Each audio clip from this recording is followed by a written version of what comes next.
కాంగ్రెస్ నాయకులు అంతెందుకు బైసాబ్ నా మీద సిద్దిపేటలో కాంగ్రెస్ నాయకుడు అడ్డగోలు బూతులు మాట్లాడండి. మా జడ్పీ మాజీ వైస్ చైర్మన్ రాగుల సారయ్య గారు వెళ్లి సిద్దిపేట పోలీస్ కమిషనర్ కు డైరెక్ట్ గా కంప్లైంట్ ఇచ్చారు. ఈ రోజుకు కేసు నమోదు కాదు. మరి అక్కడ కూడా మా వ్యక్తిగత హననం జరిగింది. వ్యక్తిగతంగా అనరాని మాటలు మా మీద మాట్లాడిండ్రు. మరి అక్కడ కూడా అరెస్ట్ చేయాలి కదా. నేను ఒక ప్రజాప్రతినిధి, బాధ్యతాయుతమైన పదవిలో ఉన్నా. నా మీద అడ్డగోలు మాటలు మాట్లాడితే రాజగోపాల్పేట పోలీస్ స్టేషన్లో ఇచ్చారు. కమిషనర్ ఆఫ్ పోలీస్ సిద్దిపేటకు కంప్లైంట్ ఇచ్చారు. ఈ రోజు వరకు ఎఫ్ఐఆర్ నమోదు కాదు, ఈ రోజు వరకు అరెస్ట్ కాదు. అంటే ప్రతిపక్ష పార్టీలైనా ప్రశ్నించే వాళ్లను, జర్నలిస్టులను మాత్రం తలుపులు పగలగొట్టి అర్ధరాత్రి అరెస్ట్ చేస్తారు. దీనికి సజ్జనార్ గారు చట్టం తన పని తాను చేసుకపోతుంది. మరి కేటీఆర్ గారి వ్యక్తిత్వ హననానికి పాల్పడినాడు, కేటీఆర్ గారి మీద మాట్లాడినాడు. మరి ఆ మహిళ ఎంత బాధపడ్డది? మరి ఆ రోజు ఎందుకు కేసు నమోదు చేయలేదు? ఎందుకు మరి మీరు పట్టించుకోకపోతేనే కదా కేటీఆర్ గారు డిఫమేషన్ సూట్ వేయాల్సి వచ్చింది. సపరేట్ కాంగ్రెస్ కండువా వేసుకోండి, నిజాయితీగా మెదలండి, లేదా కాంగ్రెస్ కండువా వేసుకోండి. What is this?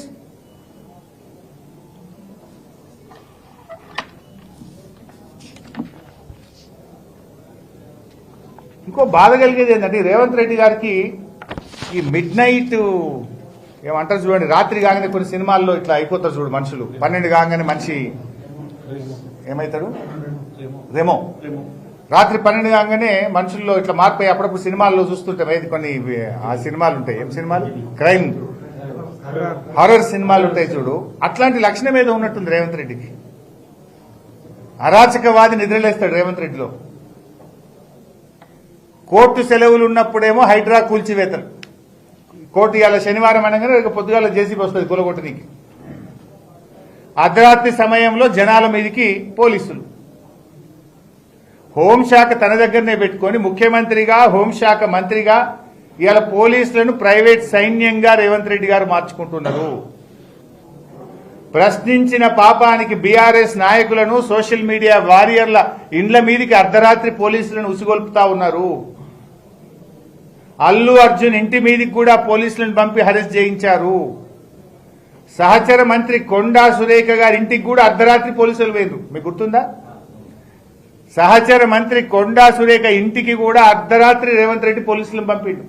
రాత్రి 12 గంటలకు కొండా సురేఖ గారి బిడ్డ బయటకు వచ్చి మీడియాతో మాట్లాడాల్సిన పరిస్థితి ఏర్పడ్డది. మహిళా జర్నలిస్టులను చూడకుండా రేవతి, తన్వి యాదవ్లను కూడా రాత్రి 12 తర్వాత అరెస్ట్ చేసిండ్రు.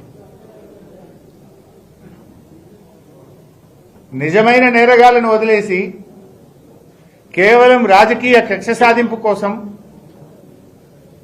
ప్రతిపక్షం మీద, ప్రశ్నించే గొంతుల మీద రేవంత్ రెడ్డి గారు పోలీసులను ఉసుగొల్పుతా ఉన్నారు.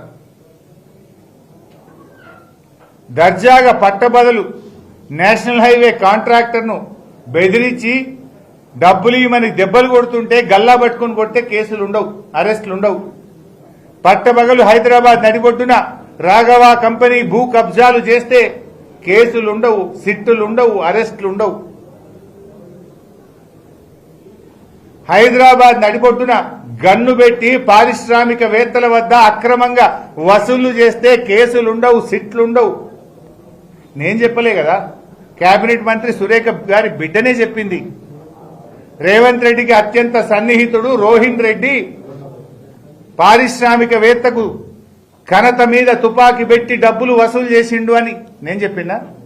కొండా సురేఖ గారి బిడ్డ చెప్పింది. దాని మీద ఎందుకు సిట్టేయవు? మరి దాని మీద కూడా సిట్టేసి తుపాకీ తెచ్చినోడెవడు, తుపాకీ పెట్టినోడెవడు, ఎక్కడ జరిగింది, ఎవరి దగ్గర వసూలు చేసిండ్రు, ఎంత వసూలు చేసిండ్రో సిట్టేయాలన్నా వద్దా? మరి దాని మీద ఎందుకు సిట్టేయకపోతే రేవంత్ రెడ్డి?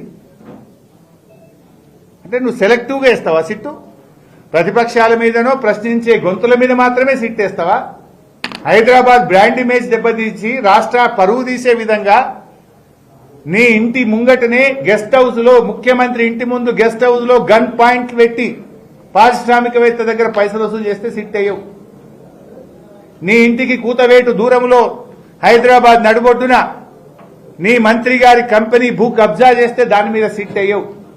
నీ ఏఐసిసి కాంగ్రెస్ నాయకుడు పట్టబగలు దాడి చేసి దెబ్బలు కొట్టి గుండాగిరి చేసి డబ్బులు వసూలు చేస్తుంటే దాని మీద సిట్టు వెయ్యవు. ఎవరి మీద సిట్టు? ఈ జర్నలిస్టుల అక్రమ అరెస్టులను తీవ్రంగా ఖండిస్తా ఉన్నాం. వారి మీద ఎస్సీ ఎస్టీ కేసులు పెట్టుడో, అన్యాయంగా అక్రమంగా ఆ జర్నలిస్టులను ఇబ్బంది పెడితే తప్పకుండా బీఆర్ఎస్ పార్టీ వారికి మద్దతుగా ఉంటుంది. అది ఎవరైనా సరే, ఇవాళ ఒకరికి జరగచ్చు, రేపు ఇంకొకరికి జరుగుతుంది. అంటే మొత్తం మీడియాను తన చెప్పు చేతుల్లో ఉంచుకునే విధంగా, మీడియాను భయపెట్టే విధంగా ఇలా రేవంత్ రెడ్డి గారు వ్యవహరిస్తా ఉన్నారు. దీన్ని బీఆర్ఎస్ పార్టీ తీవ్రంగా ఖండిస్తుంది. రాష్ట్రంలోని అన్ని జర్నలిస్ట్ సంఘాలు కూడా ఈరోజు ఖండించాయి. అన్ని జర్నలిస్ట్ సంఘాలు కూడా బేషరతుగా జర్నలిస్టులను విడుదల చేయాలని చెప్పి డిమాండ్ చేశాయి. లేదంటే రేపు రాష్ట్ర వ్యాప్తంగా పండుగ పూట కూడా ధర్నాలు చేస్తామని జర్నలిస్ట్ సంఘాలు ఇప్పటికే డిక్లేర్ చేసినాయి. ఆ జర్నలిస్ట్ సంఘాల పోరాటానికి వారి ఏ కార్యక్రమం తీసుకున్నా బీఆర్ఎస్ పార్టీ సంపూర్ణమైన మద్దతునిస్తుంది. ఆ జర్నలిస్టులకు అండగా నిలబడుతుంది. ప్రజాస్వామ్యంలో మీడియా 4వ స్తంభం. మీడియా తప్పకుండా ప్రశ్నించే హక్కు ఉంటుంది.